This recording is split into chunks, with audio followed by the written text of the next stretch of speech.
Welcome to this special deep dive explainer where we are going to conduct an exhaustive, unabridged analysis of Penguin Solutions' first quarter fiscal 2026 earnings. Our goal here is to transform the company's pretty complex SEC filings and their earnings call into a comprehensive guide, giving you a complete substitute for reading all those source documents yourself. All right, let's dive right in. We're going to follow a methodical six-part structure that'll serve as our roadmap. We'll start with what Penguin Solutions is. Then we'll get into revenue, profitability, the balance sheet, management's vision, and we'll wrap it all up with an investment thesis. First things first, let's establish a really foundational understanding of the company. Who is Penguin Solutions, and what exactly do they do? So the company operates across three key business segments. They provide the hardware, the software, and the services for high-performance computing and, really importantly, for AI. Now, what's really interesting when you look at this slide is how that revenue is distributed. You can see advanced computing and integrated memory are the clear powerhouses here. Together, they make up a full 84% of the business in the first quarter. Okay, let's move on and see how this all builds. We're now going to dissect the top-line members to really understand the key sales trends and what's driving them. The headline number was $343.1 million in total net sales. Now, that was up just 1% compared to the same quarter last year. And this table, well, this reveals a crucial story of divergence. You've got a significant decline in advanced computing and LED year over year that was completely offset by some tremendous growth in the integrated memory segment. And this illustrates the dynamic just brilliantly. That 41% surge in the memory business, that was the primary engine that kept the company's overall revenue growth in positive territory. The CEO, Mark Adams, he really highlighted this strength on the earnings call. He noted that there were strong demand signals for their memory portfolio, especially for AI workloads. You know, throughout this analysis, we're going to be looking at both GAAP and non-GAAP figures. It's really important to understand the distinction here because management tends to focus on the non-GAAP results. Now that we've covered the top line, let's analyze profitability. The question is, how efficiently did Penguin Solutions convert those sales into actual profit?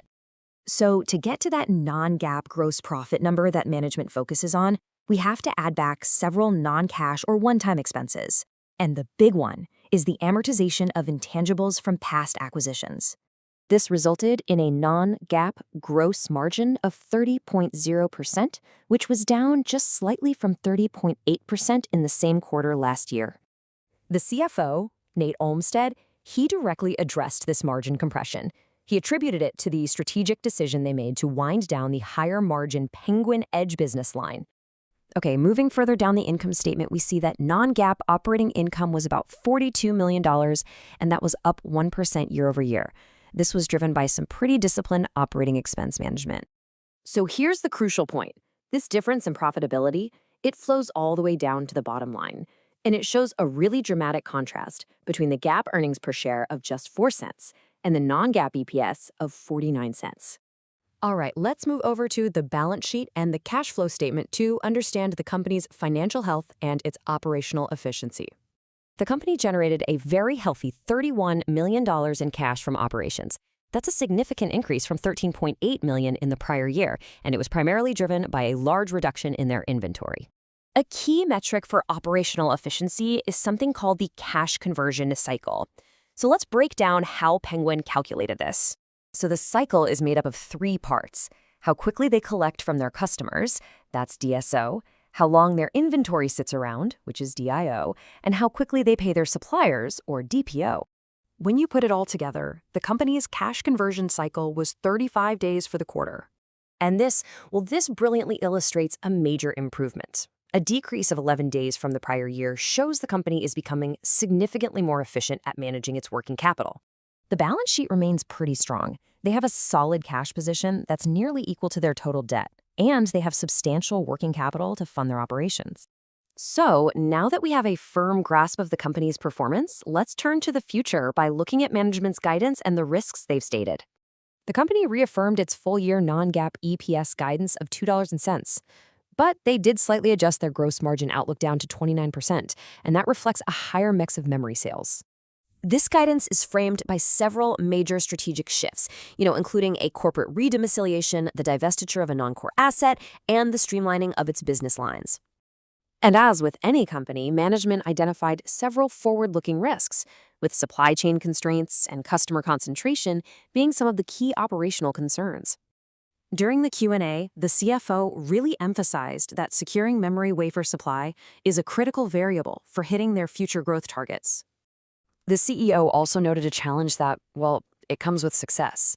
Winning new, large enterprise customers introduces some timing uncertainty for purchase orders, and that can affect quarter-to-quarter predictability. So, let's bring everything together. Based on all the evidence from the financial reports and the management commentary, what is our final conclusion on Penguin Solutions? So, here's the crucial point. We can distill our analysis into 3 distinct, source-based reasons that all support an improving outlook for the company. The company's strategic pivot towards the high-growth memory market, coupled with significant improvements in operational efficiency and a strong balance sheet, supports the conclusion that its overall financial health and prospects are, in fact, improving. And this leaves us with a final thought. The strategy is clear, but execution against macroeconomic and supply chain headwinds is what will determine if this pivot truly unlocks long-term shareholder value.